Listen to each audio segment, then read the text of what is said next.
Olá, meu querido amigo, irmão, irmã, caríssimos, caríssimas, né? Diletos, ouvintes, né? Estudantes da palavra de Deus, pastores, teólogos, doutores, professores, enfim. Público de modo geral, amigos do Facebook, do YouTube. Estou nas redes sociais, divulgando a palavra de Deus, pregando, ensinando, dando palestras, estudos, apostilas, PDFs, EPUBs, né? Livros digitais, apostilas, comentários bíblicos. E estou escrevendo uma série de comentários e estudos da Bíblia, de um modo geral, da história do cristianismo, história do judaísmo, enfim. Aí envolve literatura, política, economia, religião, espiritualidade, religiosidade, ciência da religião, teologia bíblica, né? Introdução bíblica, enfim, panorama bíblico. E eu estou estudando aqui a Bíblia, lendo, fazendo a leitura. Só que a leitura bíblica minha anual não é só aquela leitura clássica, né, comum, que geralmente eu fazia já há algum tempo. Quando eu tenho oportunidade de ler a Bíblia, quando eu não estou trabalhando, quando eu não tenho tempo, mas quando eu tenho tempo, ou está na minha folga, ou de férias, ou como no meu caso, né, estou pelo INSS, enfim, por causa da cirurgia que eu fiz, um problema que eu tenho no pé, na perna, diabetes, enfim, com dificuldade de andar. Agora, graças a Deus, estou melhorando, né, aos poucos. Eu tenho esse costume de ler, estudar e pesquisar a Bíblia. E eu estou agora, parei o livro de Samuel, Josué, não é? E o livro de Juízes. Parei no livro de Juízes. Então, é interessante a história de Israel. A gente estuda sobre o período dos reis, juízes, e a monarquia de Israel unida, que compreende os reis, né? Saul, um benjamita, Davi e Salomão. E depois o reino dividido. Então, entre essas biografias todas estudadas, eu queria destacar o profeta Samuel. O profeta Samuel, filho de Ana de Eucana, que ungiu o rei, porque os profetas ungiam os reis. A política sempre esteve ligada à religião. Interessante. Em toda a história da civilização ocidental, humana e oriental, a política sempre esteve ligada com a religião. Destacar Samuel, Saul e Davi. E Samuel, ele não só foi profeta. Quando a gente começa a estudar a história da vida dele, Samuel ele teve a função de juiz. A função principal de Samuel, Shemuel, era a profeta. Claro, lógico, evidente. Mas Samuel também ele teve a função de juiz também.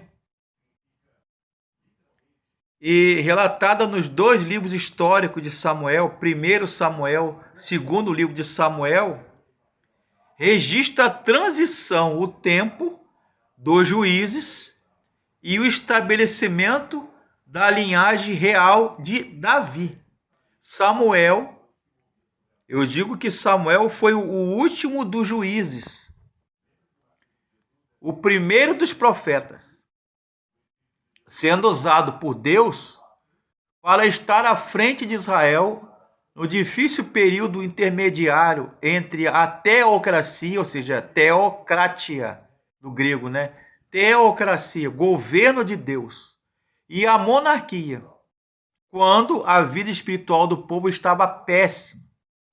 É importante lembrar, estudar e entender que o estabelecimento de um rei fazia parte do plano de Deus, relatado por Moisés, Deuteronômio 17, de 14 a 20.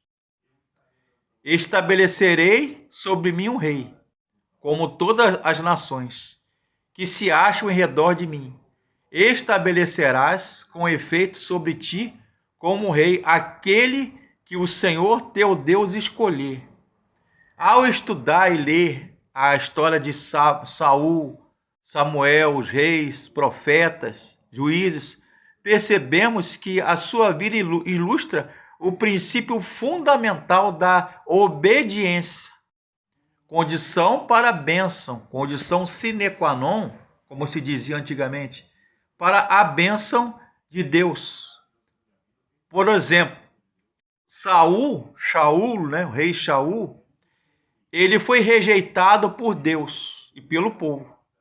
Saul foi perturbado por espírito mau e sujeitou a depressão e a instabilidade. E insanidade também. Porque Davi foi chamado para trocar a sua lira, a sua harpa. Ficou sem esperança. E então, a monarquia em Israel, monarquia unida, começa exatamente com aquela personagem que mais personifica a palavra de Deus, a figura do juiz, do profeta e sacerdote e rei. Aliás, uma das suas maiores personagens do Antigo Testamento, ombreando-se em fidelidade, santidade e ação a Josué e Daniel, né? A vida de Samuel está repleta de momentos sublimes.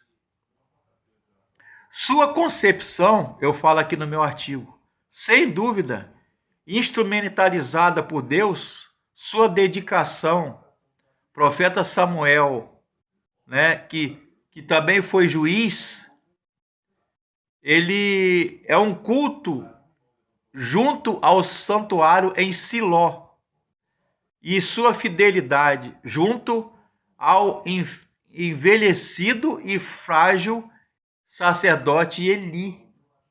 Interessante que Samuel, assim como Eli, ele foi um profeta que ouviu o clamor do povo pedindo um rei. Assim como tinham as outras nações, 1 Samuel 8, de 5 a 6, sucumbiu ao desejo do povo. Shaul, um benjamita, né, descendente de Benjamim, e os filhos foi coroado e levantado como rei.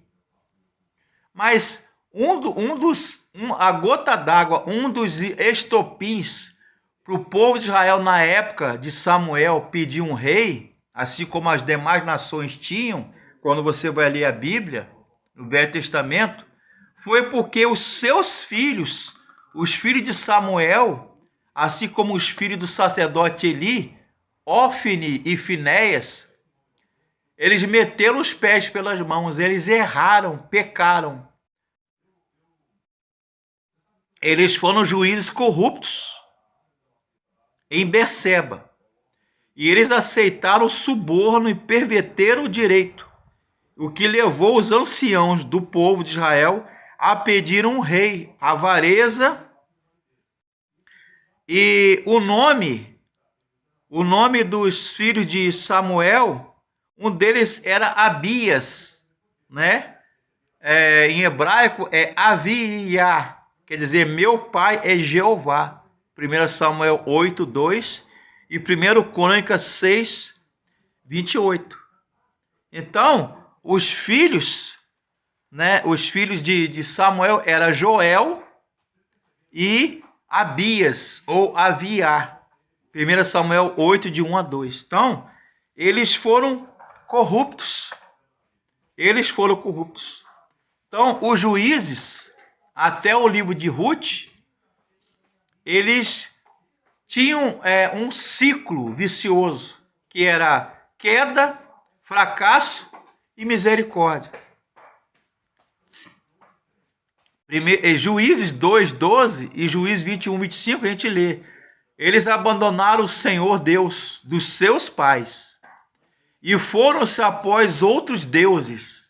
Naqueles dias, olha só o que a Bíblia fala. Naqueles dias não havia rei em Israel. E cada um do povo fazia o que parecia bem aos seus olhos fazer. Em outras palavras, eles faziam o que dava na telha. Era dono do seu próprio nariz. E meteram os pés pelas mãos pedindo um rei. Não é? Então, o sistema político, na época dos reis, antes dos reis, ou seja, juízes, eles estavam ajuntados em confederações de tribos, por laços religiosos, históricos e familiares. A religiosidade se expressava num culto público. E é por isso que a política e a religião era uma coisa só. Eu vou repetir. A religiosidade do povo da nação de Israel se expressava num culto público. E por isso, qualquer teólogo vai identificar isso. Por isso, uma das razões pelas quais a política e a religião era uma coisa só. É o que eu falei no início desse vídeo. Ou seja, o que nós notamos também é que havia uma certa dificuldade geográfica, pois os cananitas e cananeus ocupavam ainda alguns vales, como o de Esdrelon, Megido ou Magedo, Aijalon, provocando com isso uma divisão geográfica entre as tribos de Israel, as 12 tribos. Essa divisão dificultou o relacionamento, e isso traria muitas dificuldades políticas, ideológicas, culturais, algumas chegando a provocar guerras entre as tribos. No contexto religioso, como podia o povo manter a fidelidade a Deus numa terra em que enfrentavam muitos povos, quando a sua desintegração os destruiu entre si pelas dificuldades geográficas, familiares, culturais, enfrentando muitos problemas. Às vezes, idolatria e apostasia. Os períodos de vitórias podem ser atribuídos à soberania de Deus por um lado, e pelo trabalho de Moisés durante a peregrinação em moldar um povo numa só fé e nação, assim como Josué. O que a gente entende é a importância do líder. A importância do líder da nação. Por exemplo, ao estudar a história de Davi, a gente entende que ele tentou unificar o povo e uniu as tribos, e já estava se dividindo. Depois da morte do seu filho Salomão, veio Roboão, descendente de Davi.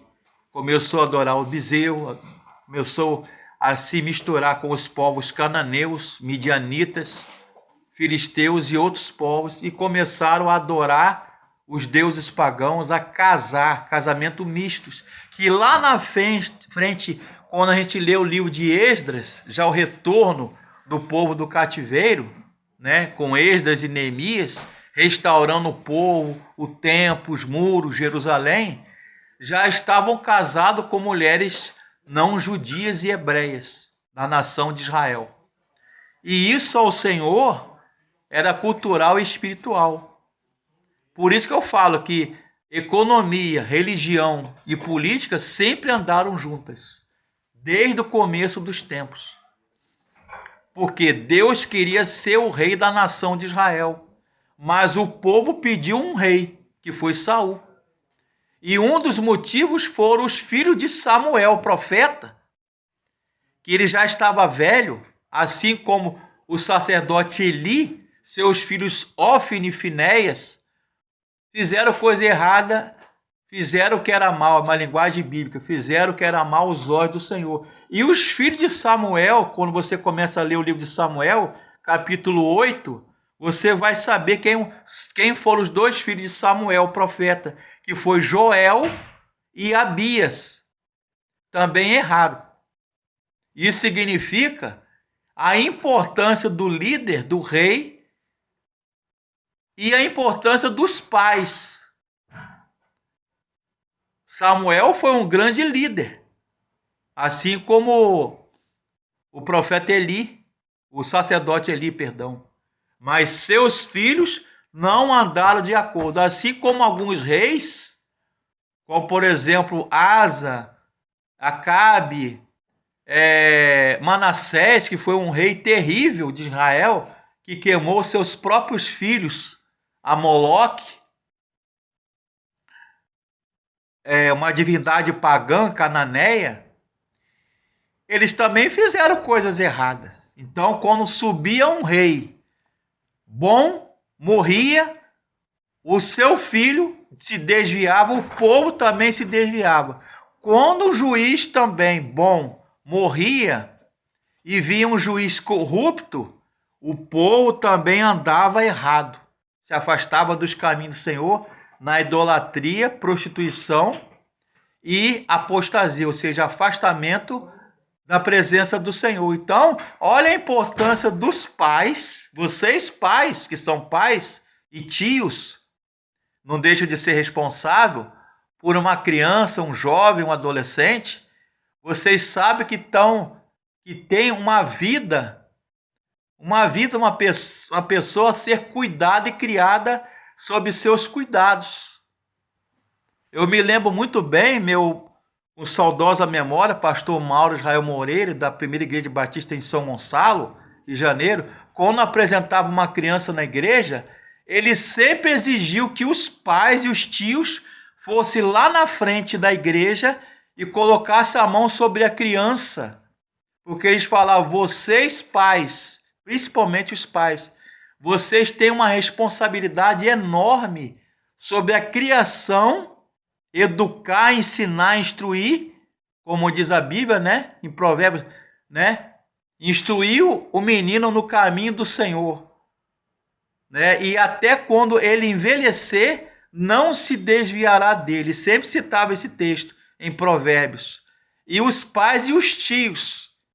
Então, o pastor Mauro Israel Moreira, ele colocava as mãos, apresentando com a criança no colo, e a família lá e colocava as mãos sobre a criança, impondo as mãos, né, simbolizando ali tutela, responsabilidade e autoridade espiritual, porque ele reconhecia a autoridade de Deus sobre a vida da família, principalmente os pais e os avós e os tios.